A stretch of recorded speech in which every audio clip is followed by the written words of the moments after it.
technology. Isn't that the solution on everything? Well, as an energy lawyer, I would certainly see more technological possibilities, technologically solutions. We need them. Sometimes we go the other way around. We ban technologies we really doesn't like, for better or for worse.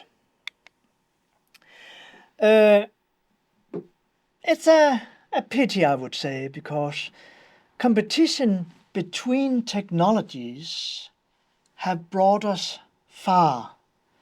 I'm sure we can all remember technology which have been into competition, whether it's on videotapes or it's on other stuff, say within energy.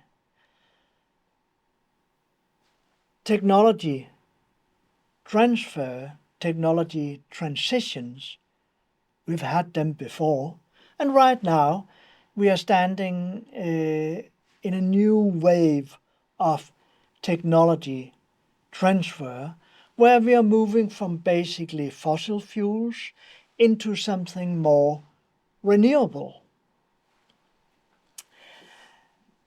What kind of renewables, we can ask? It'll be a competition, I say, and we have had that competition before, say in the second half of the 19th century, the first half of the 20th century, the competition between electricity and city gas. We have forgotten all about it, but it was actually a very interesting time. Electricity won, as you may know. This technology competition is also a economically competition. Which technology produce the cheapest energy? And it's really nice to have cheap industry, not only when you have to produce something, but also when you just are a normal citizen. I have just replaced my natural gas boiler in my house.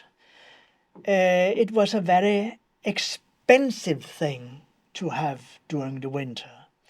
So now I have district heating. It's a bit cheaper, and I hope it will continue that way. But why ban technology? Shouldn't economy just solve the problem? Oh, it should, if we internalize the environmental cost, such as the polluter pays principle talks about. It's a bad idea to ban technology in general.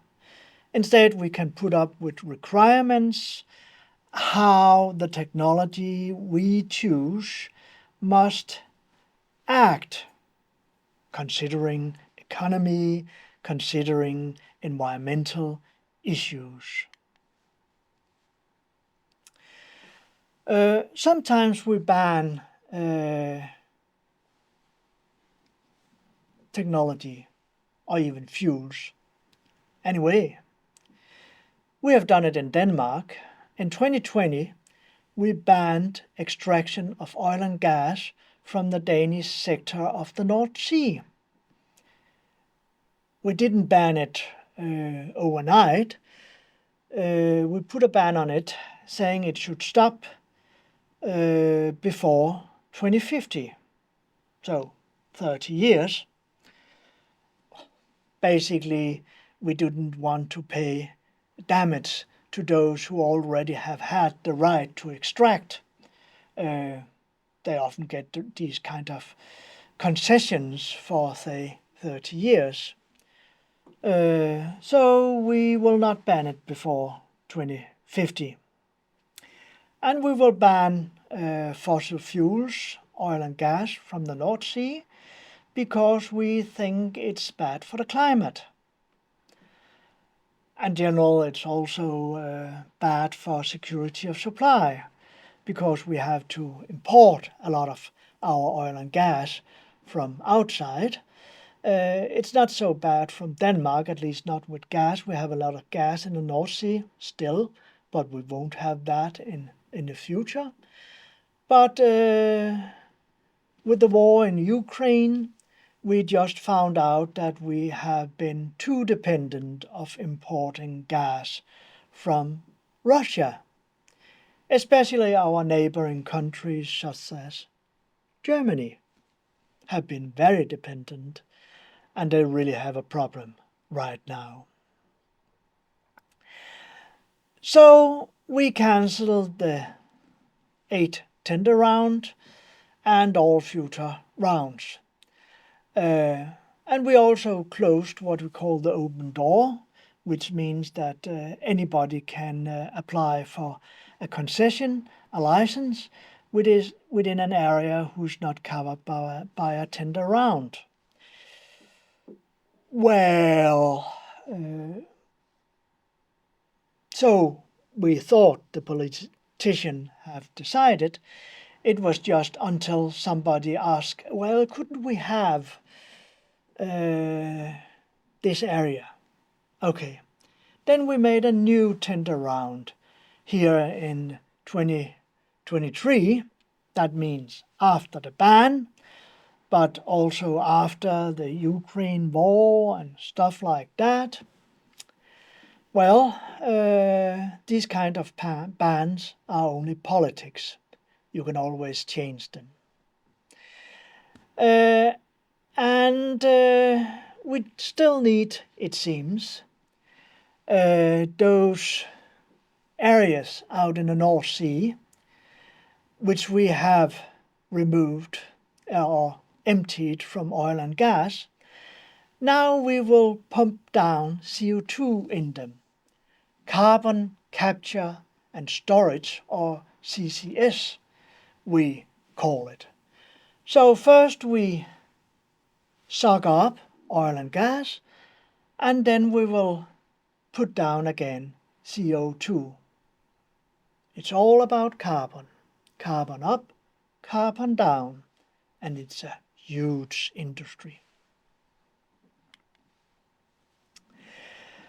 One of the technology bans we have had in Denmark for years is on nuclear power. Have you considered why we do not have nuclear power stations in Denmark?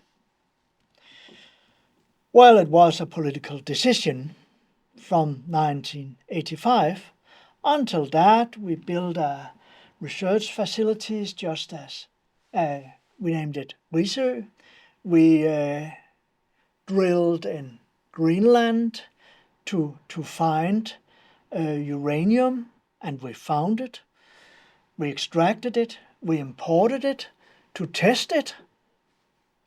But then the 80s came, and nuclear energy was too dangerous, people thought. That was maybe before we got worried about climate issues. And now we have the opposite argument. We need to reuse nuclear power in order to get rid of CO2 pollutions.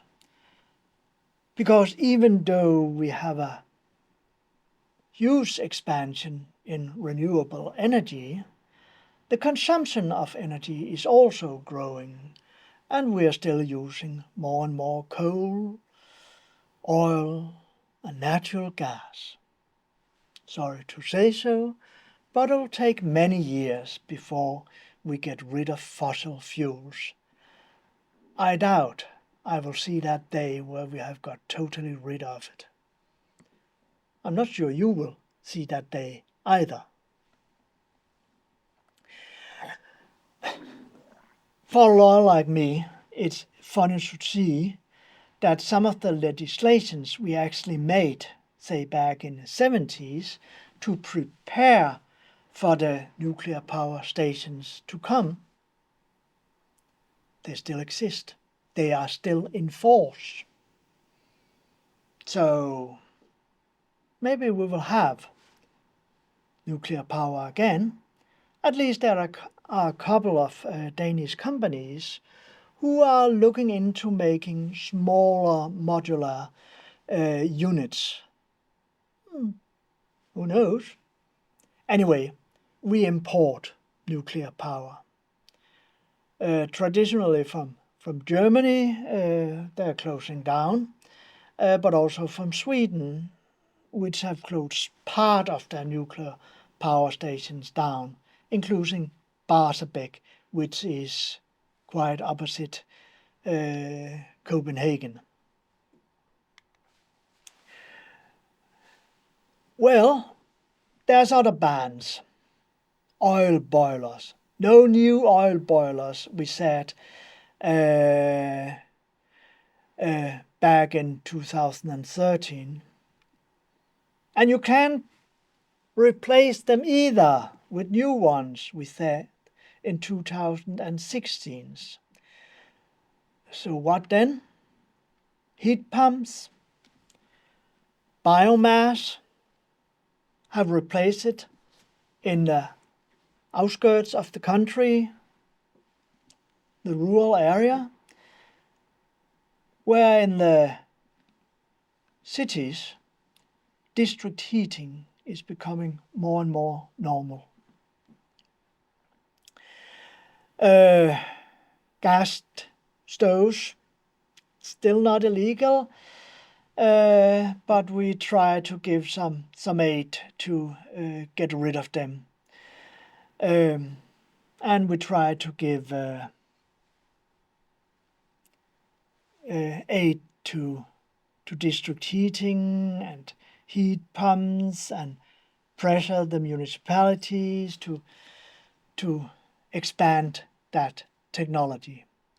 When I'm saying heat pumps, I mean heat pumps based on electricity, because much of what we are doing is replacing other technology with electricity. Well, electricity is like heat, it's only an energy carrier. It's not a primal source. But with renewable energy technologies such as wind and solar cells, more and more electricity we have in our system.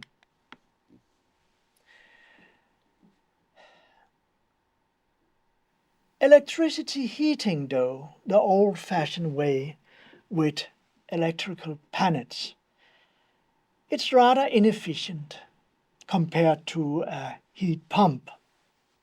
So we banned them already back in 94, at least partly.